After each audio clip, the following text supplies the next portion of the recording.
On va parler de procrastination, on va parler de vente bien évidemment, mais on va parler de procrastination dans la vente. C'est un sujet qui est assez fréquent.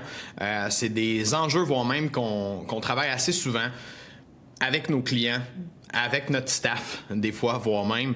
C'est des enjeux que moi-même j'ai vécu quand même pas mal, je pourrais dire, dans mes premières années en vente, dans mes années où d'ailleurs j'étais moins performant, que j'étais dans la moyenne ou que je frappais des bons scores, mais sans plus nécessairement. La procrastination, c'est un c'est un ennemi assez puissant quand vient le temps de faire de la vente, du développement des affaires, parce que si ça te tente pas, ben, tu vas trouver tous les moyens possibles pour ne pas le faire. Puis malheureusement, tes résultats, ton revenu, quand tu es solopreneur, quand tu es vendeur, ou même tu es entrepreneur puis tu as du développement des affaires à faire de ton côté, ben, si tu mets pas le temps puis les efforts reliés à ça, évidemment, il n'y aura pas de revenu qui va rentrer puis ça va te faire mal de toutes les façons possibles. Moi, je me souviens encore ma première vraie slump que j'ai eu, où est-ce que j'étais en mode procrastination 24/7. Ça a été des semaines, parce que ça peut durer longtemps, cette slump-là, ça peut faire mal. C'était après un retour de vacances, d'ailleurs, pour ça qu'on est là aujourd'hui puis que j'en parle. Ça a été 2-3 semaines où est-ce que je voyais pas le bout, j'avais juste envie de quitter, je pensais que c'était fini pour moi la vente, je pensais que j'étais bon à rien au final, que ça valait pas la peine de continuer. Puis je suis là aujourd'hui encore, heureusement. Mais ça peut être tough, ça peut nous amener dans un genre d'état vraiment désagréable. Puis je vous souhaite pas ça, mais peut-être que ça vous arrive en ce moment, peut-être que ça vous est déjà arrivé dans le passé. Vous avez juste l'impression de patiner dans le vide, on s'en va absolument nulle part. Are you behind on your credit card bills? Good, pick up the phone and start dialing. On vend pas comme on consomme, right? Malheureusement, tu laisses aller ton client à la compétition. Aujourd'hui, je veux qu'on adresse la procrastination. Pourquoi les excellents vendeurs ne sont pas des procrastinateurs? Puis comment faire justement quand on tombe dans un mode un petit peu plus down pour bien repartir la machine, ou encore, comme on est là à l'heure actuelle pour certains d'entre vous, puis pour moi, à un retour des vacances, où est-ce qu'on doit justement recommencer à pousser la roue, à pousser notre grosse roche qu'on veut faire avancer pour générer de la business de notre côté. Donc, il y a un point que je veux attaquer qui est super important, c'est d'où est-ce que ça vient souvent, la procrastination? J'ai beaucoup de clients qui sont solopreneurs, petites business, qui commencent, puis ça leur tente pas, puis ils n'ont pas l'impression d'être alignés quand vient le temps de faire de la prospection, quand vient le temps d'aller chercher des clients. Pour moi, cette déconnexion-là, ou cette incapacité d'être en mesure de faire de la prospection puis d'aller faire des activités qui sont très payantes pour ton entreprise, ça vient souvent du manque de clarté. Manque de clarté dans quoi? Dans, les actions que tu vas poser. Tu n'as probablement pas une idée claire de qu'est-ce que tu dois faire, comment tu dois le faire, est-ce que je fais ça de la bonne façon. Donc, tu vas avoir une grosse remise en question, tu vas manquer de confiance en toi, puis évidemment, ça devient un cercle vicieux. Tu te remets en question, tu n'as pas tant confiance, fait que tu vas arriver pour faire des appels, tu vas arriver pour faire de la prospection, aller parler à des clients. Puis qu'est-ce qui va se passer? Tu vas juste faire « Hey, fuck it, je suis pas bon à faire ça », puis tu vas te trouver autre chose à faire. Tu vas tomber dans des activités qui vont être pas mal moins rentables pour toi, pas mal moins rentables pour ton entreprise, puis au final, ben, tu vas manquer de clients, mais tu vas avoir en dedans de toi ce feeling-là, justement, que asti, peut-être je fais pas assez, peut-être, puis c'est la vérité. Si tu vas faire des activités à bas rendement, si tu vas faire des tâches gossées sur ton site web pour essayer de l'améliorer au lieu d'être en train d'appeler des clients, ben c'est avec raison que tu vas te sentir poche à ce moment-là, parce que la tâche qui est la plus rentable pour toi, fort probablement, si t'es un vendeur, entrepreneur, solopreneur qui doit faire des ventes, c'est d'être en train d'essayer de générer de la nouvelle clientèle. Parce que c'est ça qui va permettre à ta business de respirer, d'avoir du cash, de pouvoir faire des embauches, de pouvoir investir dans du marketing ou toute autre chose que tu voudras bien faire. Donc, pour moi, le premier aspect, c'est vraiment ce manque de clarté-là au niveau de tes actions puis au niveau des résultats que tes actions peuvent donner. Puis, pour essayer de brasser la soupe puis de changer ça, faut se mettre dans l'action, faut en faire, faut voir ça. Une chose que je vous suggère de faire à ce moment-là, c'est des fois d'aller simplement voir un peu le parcours de ces autres entreprises-là autour de toi, qui sont peut-être des entreprises similaires, des gens qui sont dans des rôles similaires. Si eux, ils le font, est-ce que toi, tu es capable de le faire? La réponse, c'est probablement oui. Parce que Ces gens-là sont passés par là, ont dû faire ça, ont généré leurs clients, sont venus à bout de le faire. Donc, c'est possible. Est-ce que c'est facile? Non, certainement pas. Mais est-ce que c'est possible? Oui, définitivement. Donc, pour clarifier ça encore plus, puis permettre à un vendeur ou encore un solopreneur d'avoir une idée claire de qu'est-ce que je dois faire, comment je dois le faire, c'est sûr que ce que je suggère, c'est d'identifier c'est quoi les tâches qui, pour vous, donnent des revenus. Les tâches qui, pour vous, ont de la valeur et non pas des tâches qui sont à basse valeur, qui vont vous, je vais dire, vous éloigner de vos objectifs, qui vont empêcher, voire même d'aller atteindre des résultats. Donc, avant toute chose, il faut que tu comprennes que quand vient le temps de vendre, quand vient le temps de générer de la clientèle, il y a toujours 2 facteurs qui sont importants à considérer. Assurément, tes compétences puis la façon dont tu vas le faire va changer tes résultats. Quelqu'un qui est excellent en vente, qui a un bon processus, qui sait comment parler au client, qui a un script qui fonctionne, qui lui donne des résultats, qui lui donne des appointments, il pourrait faire quelques appels par jour puis être capable de booker sa semaine puis être capable de faire des ventes. Merci, bonsoir, on n'en parle pas. Donc, le point numéro 1, c'est que comment tu le fais, ça va influencer énormément tes résultats. Puis j'apprends rien à personne ici, mais c'est quand même une évidence que je dois vous rappeler, parce que des fois, les gens font de la prospection ou vont faire des actions de vente, mais sans trop savoir ce qu'ils font. Puis je peux comprendre qu'à ce moment-là, on a le goût de procrastiner, parce qu'on est comme, ouais, ça donne rien, ou j'ai pas de bonne réponse, je me fais envoyer chier, toutes les genres d'excuses possibles qui vont te venir en tête, ils vont arriver parce que la méthode avec laquelle tu te prends n'est probablement pas la bonne. Donc, assure-toi d'avoir une méthode qui fonctionne si tu veux justement faire des efforts de prospection constamment.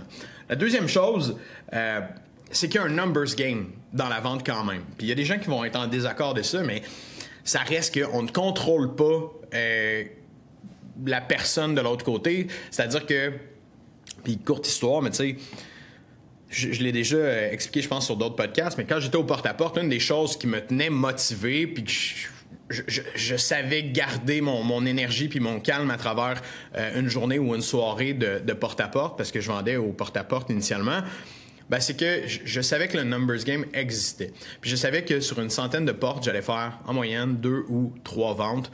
Ça, c'était rendu à un niveau intermédiaire que j'arrivais à ça. Mais au début, c'était une. Sur 100 portes, je savais qu'il y en avait un que j'allais faire une vente. Donc, dans ma soirée, en 4-5 heures, je savais que j'allais être capable de faire au moins une vente parce que numbers game, il existe. J'étais pas le meilleur. Les skills, c'était pas ce que je maîtrisais le plus. Mais je savais que sur le volume, j'allais être capable d'aller en chercher une. Donc, chaque porte, pour moi, je me décourageais pas. Je continuais de faire mon travail jusqu'à temps que je tombe sur cette fameuse porte-là. Puis aujourd'hui, le numbers game dans n'importe quelle industrie va exister quand même. Si tu as, je sais pas moi, une liste de 100 clients, ça se peut qu'aujourd'hui, sur les 100, il y en ait 40 qui se sont levés du mauvais pied.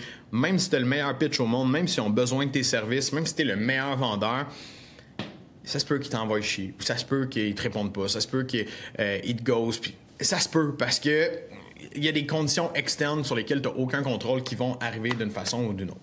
Fait que le numbers game fait partie de la recette, puis il faut être capable de, avoir de la résilience, être capable de continuer à donner notre 100% malgré les refus, malgré pas les échecs, mais les non qu'on va recevoir au cours du chemin. Fait que ce volet-là de la procrastination, je peux dire comme ça, des fois, les gens, ils procrastinent, puis ils vont faire 2-3 efforts. Hein? Ils vont dire, je vais faire 2-3 appels, puis ça va être correct dans ma journée. Ben, c'est de la procrastination aussi. Parce que si tu penses qu'avec 2-3 appels, tu vas être capable d'aller atteindre les chiffres, le résultat que tu as besoin, malheureusement, tu te trompes dès le départ. Ça va être très difficile d'aller obtenir tes objectifs, d'aller atteindre que ce soit des commissions intéressantes, que ce soit un revenu intéressant pour ton entreprise, surtout si tu es en démarrage ou tu es beginner, je vais dire encore là-dedans. Il va falloir que tu y mettes du volume, ce qui va te donner de la pratique, ce qui va te permettre de t'améliorer, ce qui va te permettre d'avoir plus de résultats. Fait que si on revient à la procrastination là-dedans, ben la procrastination par rapport à ça, c'est encore une fois qu'on n'a pas d'idée claire du résultat qu'on va aller obtenir. Mais si c'est pas clair justement pour toi, qu'est-ce que je vais obtenir comme résultat? comment je vais aller chercher, puis là, tu décides de faire autre chose, ben regarde le résultat de faire autre chose. C'est quoi que ça va t'amener comme résultat de faire autre chose? Puis souvent, c'est là qu'il y a un genre de... Comment je peux dire? D'effet... de faux effets de réussite quand on va mettre du temps dans des choses qui ont l'air intéressantes, ont l'air de donner du rendement, mais elles ne le sont pas vraiment. Puis je veux vous énumérer la différence entre des activités à haut rendement puis des activités justement à bas rendement, puis pourquoi ce sont des activités à bas rendement. Fait que, ou ne pas investir son temps, être en train d'essayer d'améliorer ton site web, de faire un blog pour dire que là, tu vas aller chercher des clients avec ça, de travailler sur tes réseaux sociaux, de faire des publications, d'être en train de faire des stories pour dire « Ah ben, je vais aller chercher des clients avec ça ». D'aller faire du réseautage, voire même de dire je vais aller réseauter, je vais aller trouver des clients aujourd'hui, quelqu'un m'a invité, fait qu'au lieu d'aller faire ma prospection, d'aller voir des clients, je vais aller réseauter, ça va être bon pour moi. Puis je l'entends souvent, by the way. Voire même l'excuse de « Ah non, mais j'ai quelqu'un à rencontrer, je vais aller rencontrer un partenaire potentiel. » Tu vas faire 1 heure de char, aller rencontrer quelqu'un, revenir chez vous. Pourquoi ce sont des activités à bas rendement? C'est parce que ces activités-là, ne permettent pas le numbers game. OK? Si on regarde ça, là, le site web, là, ton site web, à moins que tu aies de la publicité payante, une stratégie marketing derrière, il te fera pas, même si tu mets un blog de plus, même si tu l'améliores demain matin, c'est pas ça qui va faire en sorte qu'il va y avoir 10 000 personnes de plus qui vont venir ou 100 personnes de plus, voire même qui vont venir voir ton site web. Ça changera rien, malheureusement, sur ton trafic et ta capacité de parler à des gens. Puis c'est ça qui est important en vente, c'est de parler plus de personnes possiblement intéressées. Fait que ça ne changera rien quand même tu fais ça.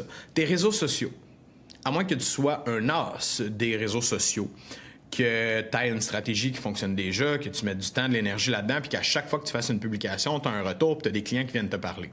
Si ta page Facebook a 42 followers à l'heure actuelle, puis que tu mets du temps à faire des publications là-dessus, puis à en mettre, puis tu passes tes journées à essayer de faire ça, ben, je vais juste annoncer que Facebook est fait autrement que ça. Pour que Facebook te redonne, il va falloir que tu lui donnes l'argent, il va falloir que tu mettes de la publicité. Puis c'est vraiment pas la stratégie à préconiser lorsque on essaie de développer une business initialement. On va prioriser bien plus de faire du développement des affaires qui te coûtent 0$ de tes poches plutôt que d'investir en publicité alors que tu sais pas comment investir en publicité, tu connais pas la mécanique de Facebook, tu connais pas qu'est-ce qui est une bonne, une mauvaise publicité, puis tu sais même pas comment faire un pitch de vente encore à quelqu'un, tu vas dépenser ton argent dans le vide concrètement. Donc les réseaux sociaux, c'est une belle, puis ça c'est... Je pense que c'est le plus gros smoke screen qui existe dans le monde de l'acquisition de clients. Il y a beaucoup de petites entreprises solopreneurs qui vont essayer de se lancer là-dedans à temps plein. Puis encore une fois, je dis pas que c'est impossible d'avoir des résultats de cette façon-là. Au contraire, ça l'est. Mais il y a des stratégies à utiliser sur les réseaux sociaux pour être capable d'aller chercher un numbers game, de parler à beaucoup de monde, d'être en communication avec ces gens-là, et c'est pas en faisant des belles petites publications sur ton mur. Fait que, parenthèse fermée sur ça, j'en ai déjà parlé de long en large dans d'autres épisodes. Les partenaires, les associations, les partnerships, on peut dire ça comme ça, mais tu sais, comme, il y a quelqu'un qui dit « Ah, lui, moi, je vais t'envoyer des clients, toi, tu vas m'en envoyer. » Puis là, vous mettez beaucoup d'efforts et d'énergie à essayer de créer des partenariats pour générer de la clientèle. Très rares sont les partenariats qui vont fonctionner. Puis pour moi, mettre du temps là-dedans, c'est souvent essayer de s'acheter des ventes faciles, des clients qui vont rentrer facilement. Puis on va se le dire, quand c'est facile, souvent ça marche pas. C'est pas ce qui est facile qui va vraiment fonctionner en business. Normalement, c'est ce qui est un petit peu plus difficile puis qui te demande de ton énergie, de ton temps. Fait que l'aspect partenariat, la raison principale pourquoi il marche pas, c'est que souvent, les deux personnes vont avoir leurs intérêts à eux en priorité. Fait que, hey, moi, je veux que tu me réfères des clients. Ben, moi aussi, je veux que tu m'en réfères. Mais est-ce que tu vas toujours y référer des clients? Est-ce que ça va bien à donner? Est-ce que tu vas dire, ouais, mais je vais attendre, je veux pas brûler mon client, je veux pas le référer? Ça risque d'arriver beaucoup plus autrement que souvent. Donc, c'est important d'évaluer si vous allez justement voir pour un partenariat. Il faut vraiment qu'il y ait un bon fit pour qu'un partenariat fonctionne. Puis comme dirait JF, un de nos coachs, fit numéro 1 qui est important dans un partenariat, il faut que vous ayez exactement la même clientèle cible. Si vous n'avez pas exactement le même client type, le partenariat-là, il risque de ne pas fonctionner. Et deuxièmement, normalement, il faut qu'il y ait une des deux entreprises qui soit en position ou en capacité éventuellement de racheter l'autre. Parce que l'objectif du partenariat, ça va être de faire grossir un pour peut-être aller intégrer cette entreprise-là dans la sienne. Donc, souvent, les partenariats sont voués à l'échec. Je peux voir quelques fois où ça a fonctionné, mais par rapport au nombre de fois où même moi j'ai essayé dans le passé, où est-ce que j'ai vu des clients essayer, le taux de réussite est très, très, très, très minime par rapport à ça. Donc, souvent, on va investir beaucoup de temps, d'énergie, de déplacement. Puis quand je dis beaucoup, ça peut être uniquement un après-midi que tu as décidé d'aller rencontrer quelqu'un. Mais cet après-midi-là, en 4-5 heures, mettons que tu aurais fait du développement des affaires, tu aurais décroché le téléphone, tu aurais parlé à des gens, tu aurais peut-être trouvé un client qui vaut 5 000, 6 000, 8 000. Mais ce partenariat-là, avant qu'il te rapporte ça, elle risque de te prendre du temps en tabarouette, puis ça, c'est si il va te rapporter ça un jour ou l'autre. C'est très nébuleux, c'est rien que tu contrôles réellement, alors que ton développement des affaires, ça, tu as le plein contrôle. Donc ça, c'est des activités que je dirais beaucoup plus à bas rendement pour faire du développement des affaires. Est-ce que c'est nul? Est-ce qu'on doit les éliminer? Pas nécessairement. Mais selon le stade de croissance où est-ce que tu es rendu, si tu es en mode « Hey, j'ai besoin de clients, je dois faire rentrer de la business » ou si tu es un vendeur et ton rôle, c'est purement de rentrer des nouveaux clients, c'est pas les activités qui vont te générer le plus de rendement. Au contraire, les activités à haut rendement dans la vente, le premier, voire même que je dirais, c'est le perfectionnement.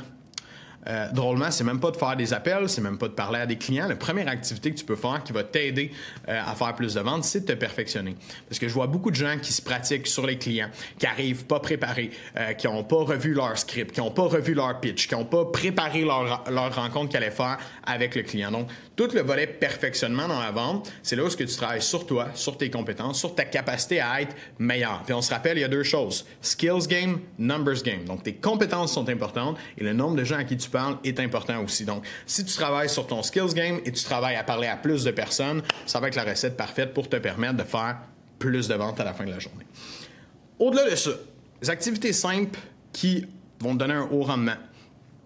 Faire la prospection directe. Donc, que ce soit du cold call, du cold email, voire même, ça peut être bon, du DM, du porte-à-porte, toutes les activités où est-ce que tu vas chercher un volume quand même intéressant de discussion avec des clients potentiels, bien ça, c'est des activités qui vont te redonner à la fin de la journée, à la fin de la semaine, à la fin du mois. Faire, voire même des follow-up sur des clients. Dans ton CRM, là, si tu as bien travaillé dans ton CRM, ce qui est une autre activité d'ailleurs à haute valeur, faire le ménage dans ton CRM, laisser des notes, te donner le plus d'informations possible, toujours faire un triage, ça, c'est une activité à haut rendement.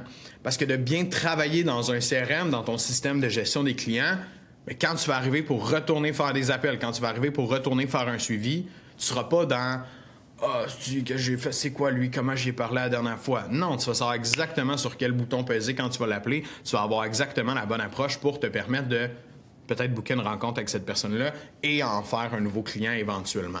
Donc, les tâches à haut rendement, si tu es un solopreneur, si tu es un vendeur, puis si tu veux générer plus de clientèle, ça va être tout ce qui est relié justement à tes tâches de vente, à tes suivis, à ton granulaire un petit peu plus. Alors que ça peut sembler contre-intuitif parce que des tâches à haut rendement, ça va aussi être de travailler sur l'entreprise, comme j'ai mentionné le perfectionnement initialement.